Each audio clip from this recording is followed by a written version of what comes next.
L'Afrique en un mot, pour moi, c'est l'avenir, c'est-à-dire c'est le pays où tout est possible à condition d'y mettre de la bonne volonté et on peut y arriver.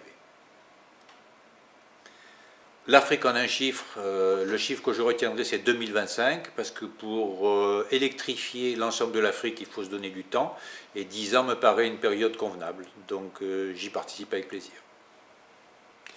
Bon, un rêve pour l'Afrique. Je vais en Afrique pratiquement tous les ans avec une organisation qui s'appelle Médecins sans frontières. J'ai pu constater que la prise en charge des patients était faite de façon déplorable. Donc le rêve pour l'Afrique, c'est que tout s'améliore et qu'on arrive à un niveau qui soit proche du niveau européen. Une histoire ou une anecdote personnelle. Alors là, j'ai vu les pires horreurs en Afrique, des guerres, des sauvageries, et j'ai une image qui me revient à l'esprit. Ça se passait dans un petit pays où personne ne va, qui s'appelle le Malawi. Je circulais en voiture sur une piste et je vois un vieux noir en vélo, très bien habillé, avec un costume tout neuf, sur une route poussiéreuse. Je dépasse ce bonhomme et ce bonhomme venait d'acheter son vélo. Il était tellement heureux avec une chose simple qui était un vélo qu'il avait mis son costume, qui était sûrement le costume de son mariage, et il était heureux. Donc avec peu de choses, ces gens-là peuvent être heureux. Ça ne nous arrive pas très souvent. Une proposition pour l'Afrique. Les gens ne sont pas au courant de ce qui se passe en Afrique, ils ne sont pas au courant qu'il y a un dénuement dans un certain nombre de pays qui est quasiment total, en particulier à la campagne. Il y a beaucoup de gens qui habitent dans les villes, mais aux campagnes c'est encore pire. Et le rêve, c'est qu'il y ait plus de gens qui arrivent à s'investir pour l'Afrique.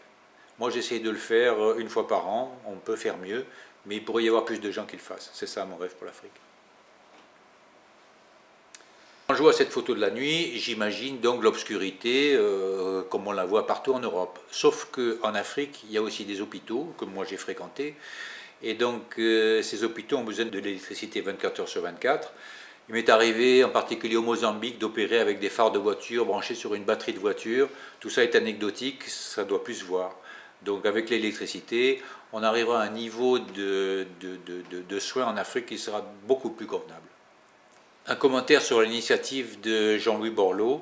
Il faut absolument soutenir ces initiatives, elles sont relativement rares.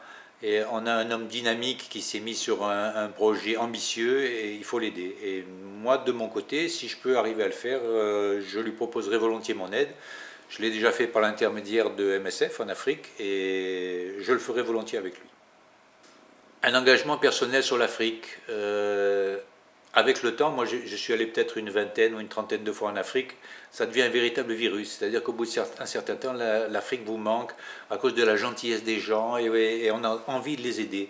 Et donc moi je mettrai volontiers mon engagement pour aider le projet de Jean-Louis Borloo de façon à essayer d'arranger les choses. C'est tout un petit grain de sable, mais ça peut arriver à bien améliorer les choses.